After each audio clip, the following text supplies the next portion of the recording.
Welcome back to Rare Productions, where we cover the latest in crypto, blockchain, and anything to do with the new financial structure. If this is your first time joining us, make sure you hit that like and subscribe and share it to others if you enjoy the content. Now let's get right into this news I have for you guys today. Total crypto market sitting at 2.15 trillion, Bitcoin sitting at 62,000, Ethereum 1700, XRP $1.09, Hyperliquid 67, Stellar 18 cents. If you guys want to see the rest of these markets, pause it really quick. All right, let's jump right into this news I have for you guys today. So Aave rolls out Vault for yield hungry fintech investors. This is crazy. Okay, like a lot of the news today is one of those things where it's like these signals are pointing in one direction and we kind of have to pay attention to where it's going. And the way it's looking like, it doesn't look like this stuff is going to be working in the mainstream, just like Visa and MasterCard and those technologies work in the background. I believe this is how blockchain is going to be integrated first before the public actually knows about it and starts using it on a mass scale. But let's continue with these articles.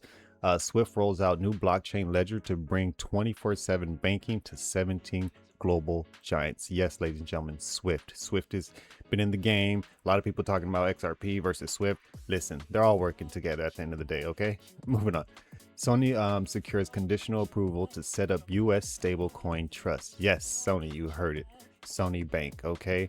So it's good. We'll get into it. It's pretty crazy, all right? Latin America's biggest stock exchange now offers options on Bitcoin, Ethereum, and Solana futures. And it's only going to be futures only, y'all. We'll cover that and the discrepancy between the futures and the crypto asset and the tokens and if they're able to hold them. All right, Bank of Japan may speed up rate hikes, pushing borrowing cost above 2%, ex-BOJ official warns. Last thing I have for you guys today, this is huge when you have a car company doing a move like this or even testing a move like this. Hyundai card turns 20,000 stable coin tests into a real world remittance as Europe trials draws closer. So they basically sent 20,000 from America to Mexico on the blockchain, and we're going to cover that coming up next.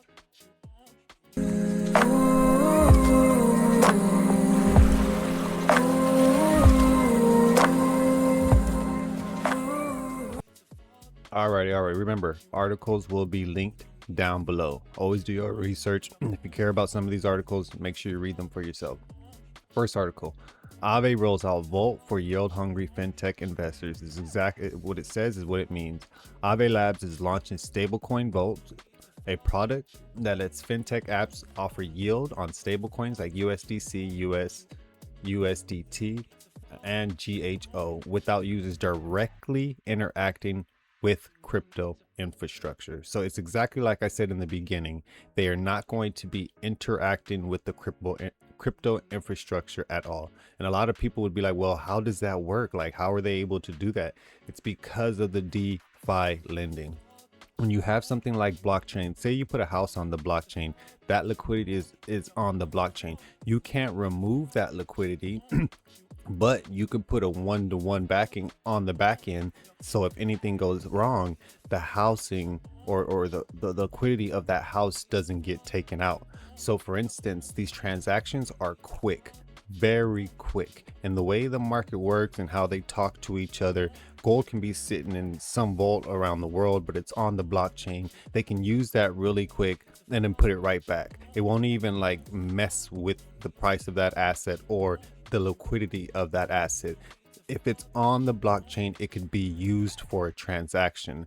There will be separate things like private and public, but the liquidity is what's important. When it's all drawn together on the blockchain and is transparent, they're able to do things like this, okay? Launching these vaults and without using actual crypto infrastructure. So read more about this and understand how differently this financial system is about to be. It's not like how it was before, okay? Like the paradigm of finance is changing. How we think about debt, how we think about collateral and liquidity, it's all being changed. And this is a fascinating time to be alive, because like we haven't had something like this in our financial markets for over probably 500 years, you know what I mean? 200 years, where it's like this technology, yes, it's new. The internet's like 20 years old, but the reframing and the restructuring of finance, the way it's happening now, is crazy, and the whole world is doing it. Not just America, not just Hong Kong or a certain bank. The whole world is moving into this direction. Okay. Next article. Swift rolls out new blockchain ledger to bring 24/7 banking to 17 global giants. So we have to slow down sometimes when we read this. 24/7 banking is a huge deal. Is a huge deal for any country, for anyone. Okay, because we know how the market shut down at certain times. So that right there is important. Okay. The blockchain ledger is important. Like, what is that? 17 global giants. Okay, so if you guys don't know about these key things, it's important to make sure you understand who are these 17 banks. 24/7 banking, I thought it was already 24/7. No, it's not, and it's never been. Okay, and the blockchain ledger, what is that? So Swift is planning a live test of blockchain-based shared ledger with 17 major banks to enable round-the-clock cross-border payments using tokenized deposits. So all these banks will probably put a certain amount of liquidity onto that blockchain, and then they'll be able to share it. So it's like, okay, say let's take a gander at some of these banks if they have now. Okay, they don't, but they do mention a couple of them up here. So say HSBC wants to send 500 million somewhere. Okay, well, HSBC and USB and Wells Fargo all put, let me see, $1 billion. Okay, they put $1 billion on there. All right, now once it's on there, the transactions are instantaneous, damn near in 7 seconds. Okay, and we're going to cover something about that. Okay, about how long it took Hyundai to do it. But basically, as soon as you're done with your transaction, okay, let me do my transaction. But the money is settled instantaneous and then put back onto the shared platform or blockchain ledger, whatever it might be. Okay, remember, that's where you have to do your research. Which blockchain are they going to be using? Which infrastructure are they going to be using? Which coins are these assets going to be sitting on? That's up to you to do that research, not financial advice. But when you're talking about Swift, we know what Swift is, and these 17 big global banks. All right, then you have to understand in which direction we're going. Cities up there too, but yeah, crazy times we're living in, like I just said. But moving on. Sony secures conditional approval to set up U.S. stablecoin trust. So Sony Bank with capitalized with 40 million to support its upcoming stablecoin business operation. So Sony's moving into the direction of getting into stablecoins. I didn't really even know that. I knew about Sony Bank, but I didn't know they were this big into doing things like this. But it makes sense. It makes sense when you talk about microtransactions and things of that nature. But anyways, this is huge. This is another signal for the direction we're moving in. Okay, Latin America's biggest stock exchange now offers options on Bitcoin, Ethereum, and Solana futures. So again, this infrastructure is different than how we're used to and how we know. Okay, so if we go down here, these options settle into the underlying future contracts rather than spot cryptocurrency, crypto assets, involving no custody, transfer, or administration of tokens. So Brazil is going in a different direction of what other countries are doing. So they're not allowing them with this starting July 6th. It just started a couple days ago. They're not allowing them. They're allowing them to do futures, but they're not allowing them to have custody, to transfer, or administration over the tokens. Okay, so they can trade the futures, and once the futures either are in the money or out of the money, whenever the expiration date is, it settles then. So it's only future. You can't really, I don't know how it is about them holding cryptocurrencies. I don't know the regulations about that there, but this is what they're launching.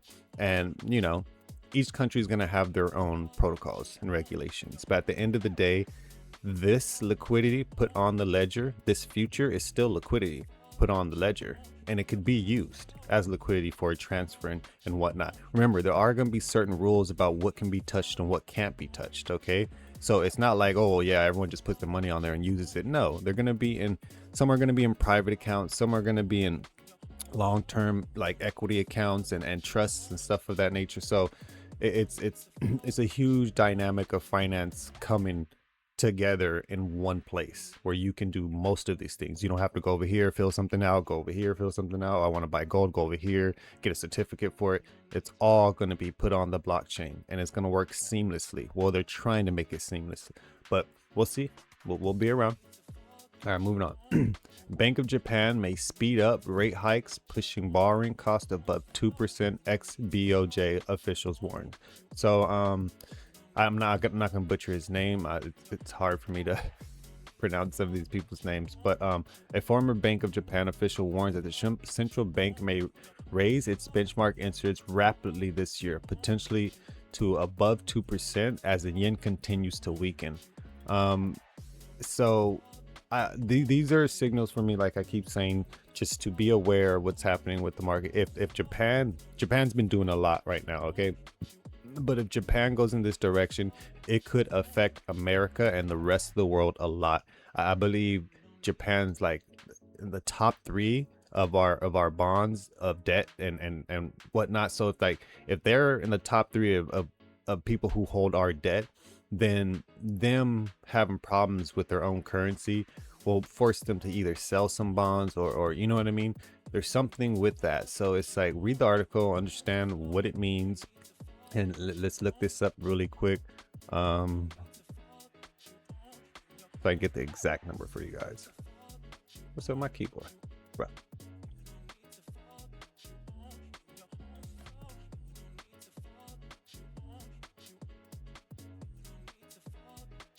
Give me 1 second, doing this live right now.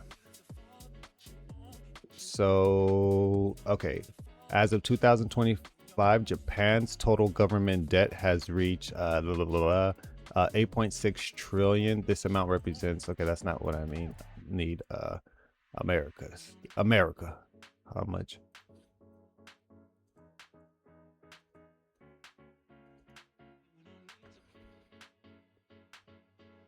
They're talking about there. Japan holds roughly about 1.9 trillion to 1.2 trillion in U.S. securities, and the largest foreign holder of American debt. So think about that.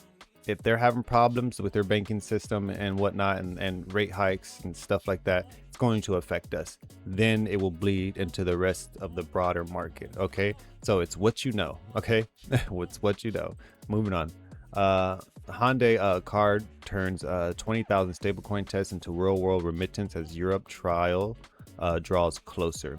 So as we go down here, so Hyundai cards slash cross-border payment times to 7 minutes. Remember, so signals in the articles, it's like, why are they mentioning 7 minutes? Because before it would take 2 days, 3 days. Okay, you would have been able to damn near drive a truck of gold from, you know what I mean, from America down to Mexico before the transaction would have went through in our old system. But they were able, well, that's what this system's all about, and that's why I'm so like on top of what's happening with the news and stuff like that, because this system is so much bigger than people can realize. But my point is, in the old system, they would have been able to drive that money there and get it there on time, okay, without going through all the third parties and whatever.